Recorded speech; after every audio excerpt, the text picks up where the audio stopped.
अब students rule तो बन गया है और सभी को मानना पड़ेगा। ऑनरेबल सुप्रीम कोर्ट ने ये रूल दिया है और सभी मैक्सिमम हाई कोर्ट से ओपिनियन लेकर दिया है, तो रूल मानना तो सबको ही पड़ेगा।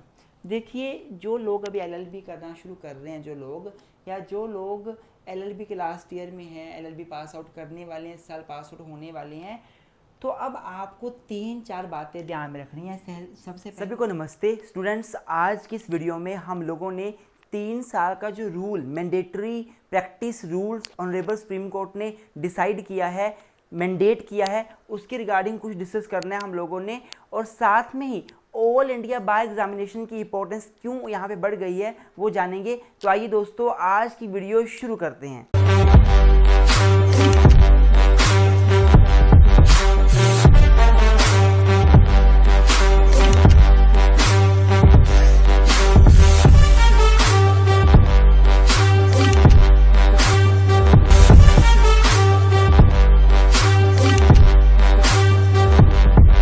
तो स्टूडेंट्स, ऑनरेबल सुप्रीम कोर्ट ने 20 मई 2025 को ये क्लियर कर दिया कि भाई अगर आप सिविल जज जूनियर डिवीज़न बनना चाहते हो तो आपको 3 साल की प्रैक्टिस करनी पड़ेगी एज एन एडवोकेट। और ये जो प्रैक्टिस का टाइम होगा ये काउंट होगा from the date of enrolment as an advocate in the bar council of particular state. जब आप वकील बनते हो तो सबसे पहले bar council of particular state में एनरोलमेंट करवाते हो, प्रोविजनल एनरोलमेंट, फिर वो ऑल इंडिया बार एग्जामिनेशन देते हो, उसके बाद वो परमानेंट हो जाती है। तो जब से आपने प्रोविजनल एनरोलमेंट करवाई है तब से आपकी प्रैक्टिस काउंट होना शुरू हो जाएगी। और ये 3 साल की प्रैक्टिस आपको करनी पड़ेगी अगर आप चाहते हो जुडिशियल सर्विसेज एग्जामिनेशन को के लिए एलिजिबल बनना। एलएलबी से काम नहीं चलेगा। और साथ में जो 3 साल की प्रैक्टिस है ये एक्टिव प्रैक्टिस होनी चाहिए। ऐसा नहीं कि एनरोलमेंट करवा लिया और कोर्ट में जाते नहीं हैं। भाई जब आप फॉर्म भरेंगे तो वहाँ पे प्रिंसिपल जज के साइन होंगे कि हाँ भाई ये प्रैक्टिस करता है यहाँ पे, या वहाँ पे जो 10 साल के एडवोकेट है वो साइन करेंगे कि हाँ ये प्रैक्टिस करते हैं यहाँ पे। मतलब हर तरह से 3 साल के रूल को काफ़ी रिजिड और मैंडेटरी बना दिया गया। आपको फॉलो करना ही पड़ेगा, कोई ऑप्शन ही नहीं है। पर्सनली मैं जजमेंट से बिल्कुल हैप्पी नहीं था। मैं 20 मई के बाद वीडियो नहीं बना पाया, कुछ कारण पर्सनल रीज़न रहे, और आज मुझे टाइम लगा तो मुझे लगा कि मैं जजमेंट इसके ऊपर वीडियो बनाता हूँ और अपने स्टूडेंट्स को बताता हूँ कि क्या वे फॉरवर्ड होंगे इसके लिए, किसको इसका नुकसान हुआ है और किसको इसका बेनिफिट भी हुआ है। तो देखेंगे इसके बारे में। तो स्टूडेंट्स देखिए, बेसिकली ये जजमेंट बहुत ही ज़्यादा डिसहार्टेड जजमेंट है, बहुत ही ज़्यादा दुखी करने वाली जजमेंट है उन एस्पिरेंट्स के लिए जो एलएलबी के बाद 6-6 सालों से तैयारी कर रहे हैं, अभी तक जज नहीं बन पाए हैं, कहीं पे टीचिंग करा रहे हैं किसी कॉलेज में, साथ में तैयारी कर रहे हैं इस उम्मीद से कि हमारा जुडिशियल सर्विस एग्जामिनेशन निकल जाएगा। कुछ लोग ऐसे भी हैं, कुछ वकील ऐसे भी हैं जिन्होंने अभी तक अपने आप को बार काउंसिल ऑफ पर्टिकुलर स्टेट में एनरोल ही नहीं करवाया है। एनरोलमेंट ही अभी तक उन्होंने अपनी नहीं करवाई है। और एनरोलमेंट नहीं करवाने के पीछे रीज़न क्या है कि उनको लगता है कि हम लोग बाद में जो है प्रैक्टिस करेंगे, सॉरी हम बाद में सर्विसेज में आ ही जाएंगे तो एनरोलमेंट करवा के करना भी क्या है, क्योंकि ऐसा कुछ था ही नहीं पहले। मेरा दोस्त है कि उसने अभी जस्ट 6 मंथ पहले उसने ऑल इंडिया बार एग्जामिनेशन दिया, जबकि उसकी लो 2016 की हो रखी है। उसने ऑल इंडिया बार एग्जामिनेशन 2024 में भी दिसंबर में दिया है, ऑल इंडिया बार एग्जामिनेशन 19 जो हुआ, जबकि लो उसकी 2016 की हो रखी है। उसने अपने आप को एनरोल नहीं करवाया था, ये सोच के कि क्या जरूरत है, वकील तो बनना नहीं है। अब देखो, वकील की प्रैक्टिस आपके लिए मैंडेटरी है तो एनरोलमेंट तो आपको सबको करवाना पड़ेगा कंपलसरी। जिन्होंने नहीं करवाया है या तो वो इनएलिजिबल हो जाएंगे। देखो इस जजमेंट में ना जो एज है, एज को लेके कुछ भी नहीं बोला गया। मान लीजिए कोई एस्पिरेंट्स हैं, एस्पिरेंट्स पहले से ही 32 साल के हो गए हैं तैयारी करते करते, अगर वो अब 3 साल की तैयारी करेंगे 35 साल उनकी एज निकल जाएगी एलिजिबिलिटी की। उसके बाद वो अगर मान लो कभी कोई वुमेन हुई, वो बन भी गई जज कुछ रिजर्वेशन की वजह से, तो कितनी का प्रमोशन मिलेगी, कहाँ तक पहुँच पाएंगी वो वुमेन, प्रमोशन होगी नहीं आगे।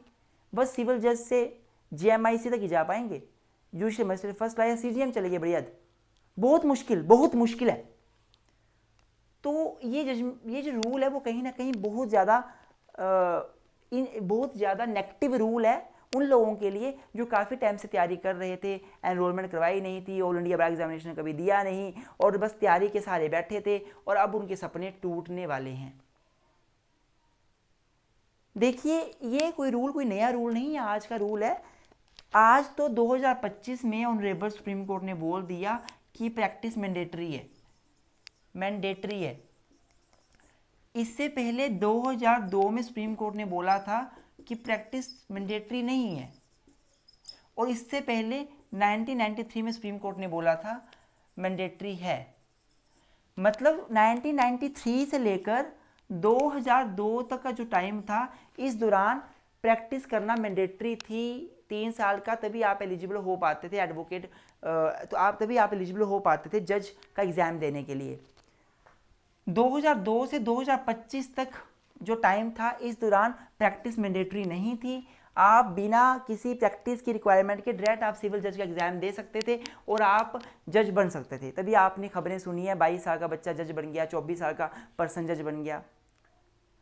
लेकिन अब 2025 में ऑनरेबल सुप्रीम कोर्ट ने बोला कि नहीं, बहुत से हाई कोर्ट्स की ये डिमांड सुप्रीम कोर्ट को गई, बहुत सारे स्टेट्स गवर्नमेंट्स ने सुप्रीम कोर्ट को बोला कि जो फ्रेशर जजेस हैं उनके पास, उनको पता ही नहीं है डील कैसे करना है वकीलों के साथ, उनको नॉलेज ही नहीं है, उनको एक्सपीरियंस ही नहीं है, मैटर लटकते जाते हैं, उन्हें एक तरह से जो वकील है, जो वार है, उनके साथ रिलेशनशिप ही नहीं उनका बन पाता है।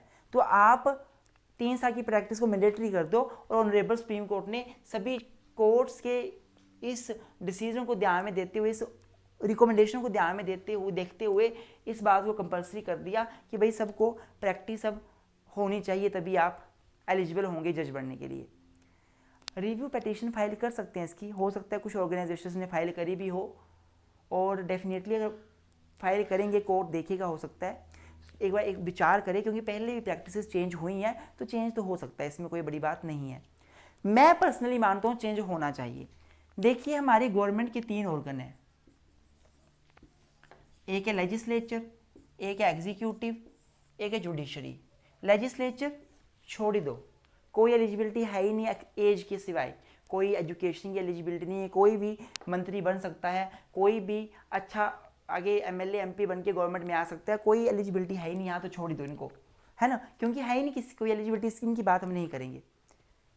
एग्जीक्यूटिव की बात करें, एग्जीक्यूटिव हम लोअर लेवल पे आएंगे, बिल्कुल हमारे डीसी साहब, हमारे एसडीएम साहब, हमारे तहसीलदार, हमारे नायब तहसीलदार, ये जितनी भी एग्जीक्यूटिव अथॉरिटीज़ हैं ना, ये कैसे बनती हैं? ये बनती है सिविल सर्विसेज एग्जामिनेशन के माध्यम से। आईएएस का एग्ज़ाम होता है या state wise state public service commission, जैसे हिमाचल में हिमाचल एचएएस होता है, पंजाब में पीसीएस होता है सिविल सर्विसेज का एग्ज़ाम। उस एग्ज़ाम को क्वालिफाई करके ये पोस्ट हासिल करी जाती है और उस एग्ज़ाम में क्या होता है बेसिकली, उस एग्ज़ाम के लिए आपके पास 3 साल की कोई ग्रेजुएशन की डिग्री होनी चाहिए, दैट इज़ इनफ। आपने बीए करी, यू आर एलिजिबल। आपने बीए कोई भी डिग्री करी, आप एलिजिबल हो। कोई किसी प्रकार का आपके पास एक्सपीरियंस नहीं होना चाहिए, कोई किसी प्रकार का आपके पास वेटिंग पीरियड, कूलिंग पीरियड नहीं होना चाहिए।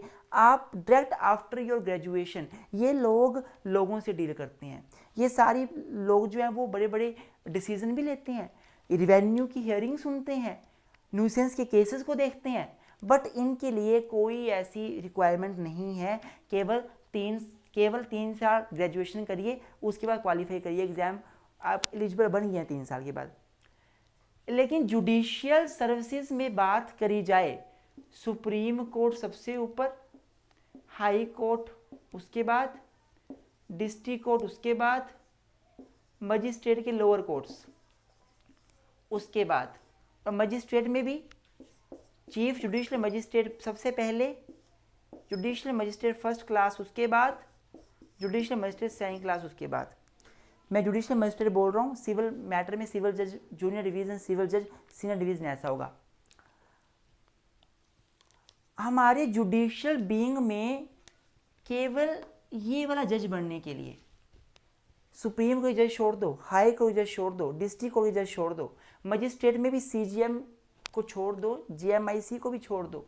हाँ, कहीं कहीं जीएमआईसी भी डायरेक्ट रिक्रूट हो रहे हैं, होते हैं, इन दोनों पोस्ट के लिए आपको क्या करना पड़ेगा, पहले 3 साल की ग्रेजुएशन करो या 5 साल की डायरेक्ट BA LLB कर लो, उसके बाद 3 साल की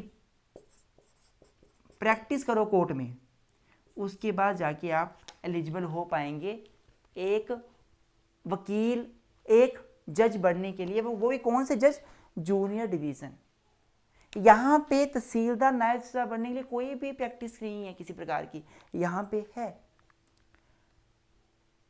इससे हो क्या रहा है, इससे स्टूडेंट्स का डीमोरल होना स्वाभाविक है। इतना टाइम वो अपनी लाइफ का दे रहे हैं लॉ में, उसके बाद उन्हें कोई बहुत मतलब वो कोई डिस्ट्रिक्ट कोर्ट के जज नहीं बन जाएंगे, वो बिल्कुल लोअर जुडिशरी के जज बनेंगे। मतलब आप जो पहले क्राइटेरिया था कि LLB के बाद आप जज बन सकते, उसमें क्या दिक्कत थी?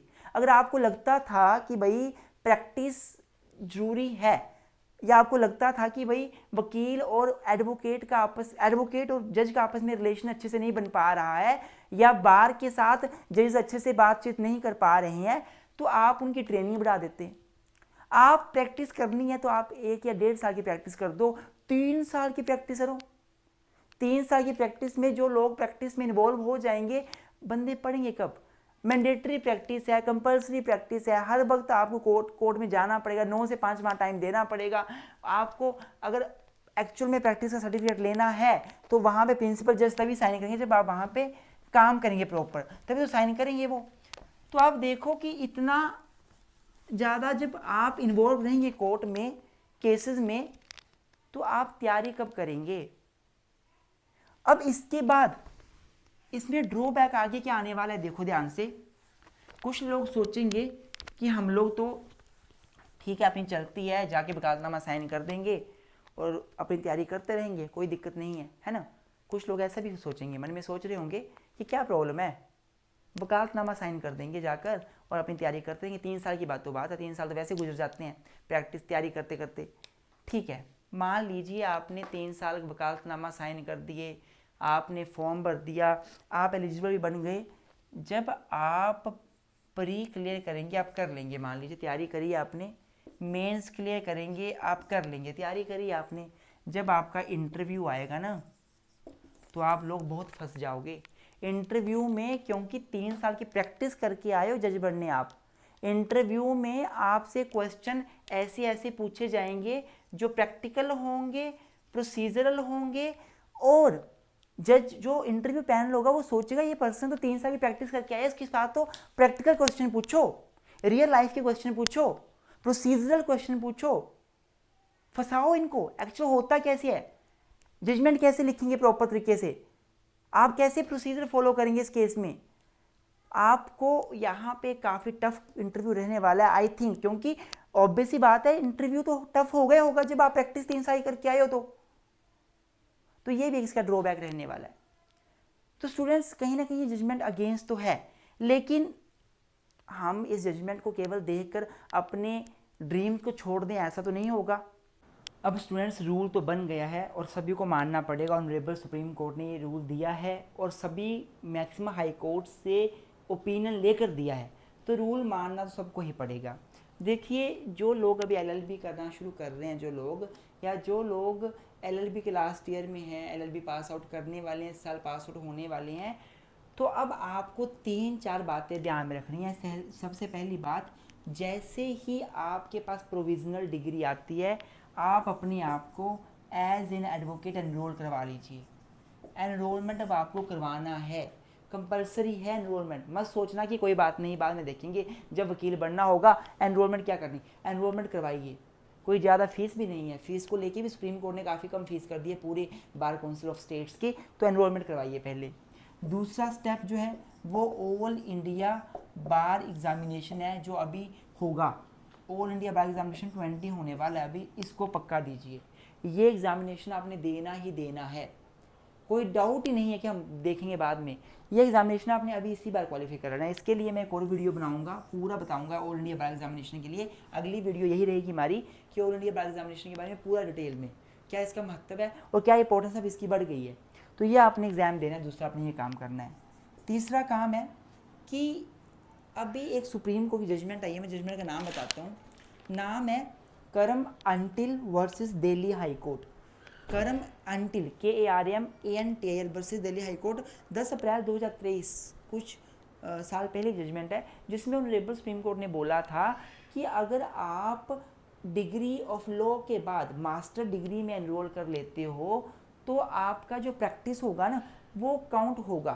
तो आपके पास ऑप्शन ये है कि आप एनरोलमेंट के साथ अपने आप को LLM में भी एनरोल करवा लीजिए।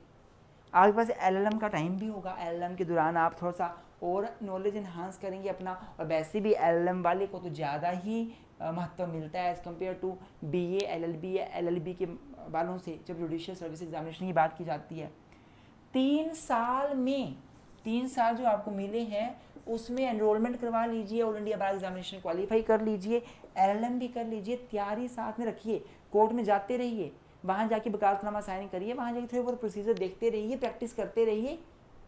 जैसे 3 साल निकलेंगे आपके पास LLM की डिग्री भी होगी, अगर हो सके तो UGC नेट भी क्वालिफाई कर लो, नॉलेज ही बढ़ेगा, क्या दिक्कत है।